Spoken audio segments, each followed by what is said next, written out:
Estamos vendo, né, a construção da operacionalização da assistência farmacêutica no SUS, né, em quase aí, desde 1990, né, já chegamos aí nos anos 2010, né, 20 anos de trabalho, né, de construção, de operacionalização, de organização e na tentativa de demonstrar que a assistência farmacêutica é muito mais do que o acesso a medicamentos, né? Nós vimos ali na portaria das redes de atenção à saúde que ela coloca um pouco sobre isso, né? Coloca mais a questão de ser um acesso, um sistema de apoio transversal do que, enfim, uma inclusão como ponto de atenção, né? Então a gente sempre tem essa discussão. Mas aí com a Lei 13.021, né, que veio em 2014, ou seja, 4 anos depois da resolução sobre as redes de atenção à saúde, se cria o conceito de farmácia, né? Então, é a primeira vez que esse conceito é estabelecido no regramento federal, né? O conceito de farmácia como uma unidade de prestação de serviços, né? E obriga-se ao farmacêutico a fazer várias coisas ali dentro.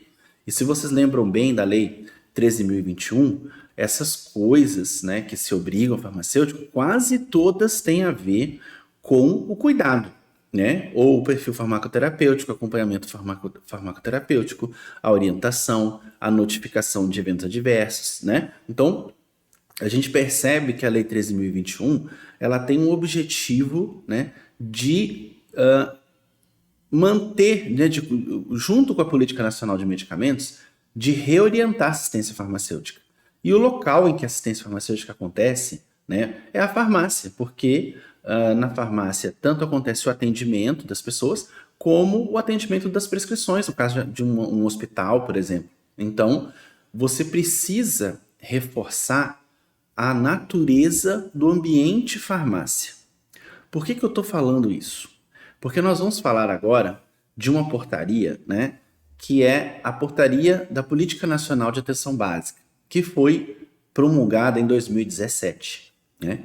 Então, em 2011, ela foi feita uma versão, né, que era mantida até então, foi aberta uma consulta pública para discussão da reformulação da Portaria Nacional de Atenção Básica, e essa portaria então foi republicada então em 2017, que é válida até hoje, né? E dali, né, tem muitas orientações, explicações justamente naquela questão sobre o papel coordenador e ordenador da rede de atenção à saúde, né, especifica bem quais são os papéis ali dos municípios, do estado, da União, né, na oferta de serviços, nas responsabilidades. E como a gente traz esse assunto para assistência farmacêutica, a gente vê que ela coloca, né, que é responsabilidade dos três entes relacionados à atenção básica desenvolver ações de assistência farmacêutica e do uso racional de medicamentos. Então, se a gente entende o conceito, né, de assistência farmacêutica, né, que a gente viu construindo aí durante todas essas portarias e essas leis até aqui, e do uso racional de medicamentos, né? Principalmente o que a Política Nacional de Medicamentos fala e a Política Nacional de Assistência Farmacêutica fala, a gente tem um entendimento ampliado, né, do que é assistência farmacêutica e do que é uso racional de medicamentos. Só que quando ele vai dizer o que essas ações de assistência farmacêutica, ele simplifica, coloca que é somente a disponibilidade e acesso a medicamentos e insumos, né? Então, isso aí, né, apesar de ter sido citado a importância, né, de ter ações de assistência farmacêutica e do uso racional de medicamentos, na hora de detalhar que ações são essas, né, coloca-se apenas, né, ainda um enfoque especial ao acesso, à disponibilidade e o acesso. Não que isso não seja importante, mas a gente está vendo a ressignificação da assistência farmacêutica para um olhar mais focado no usuário de medicamento também, não só no fornecimento e no acesso. E além disso, né, quando ele vai citar o que tem que ter em cada unidade de saúde em relação à estrutura física, ela coloca áreas para assistência farmacêutica, né? Isso é um pouco curioso, não é? Por que áreas de assistência farmacêutica?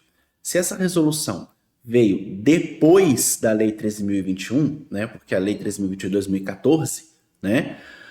A gente sabe qual é o nome das áreas para assistência farmacêutica, né? São farmácias. Então, houve aí algum conflito de interesse, né, em que não deu o nome certo para aquele espaço. Então, pode ser porque aí ia precisar de farmacêutico, então ia ter que entrar toda a questão de recursos humanos.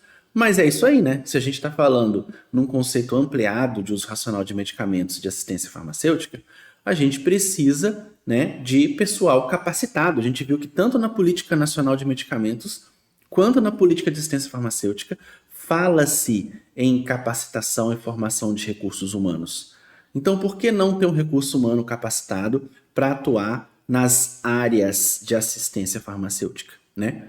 Então, é importante a gente ler a Política Nacional de Atenção Básica para entender todas as suas funções, os seus papéis, mas a gente tem que pensar que em relação à assistência farmacêutica ainda faltou, né? Por causa de toda essa construção que tenta se colocar, né? Se reorientar a assistência farmacêutica como a Política Nacional de Medicamentos preza, né? Aqui foi seguido em partes.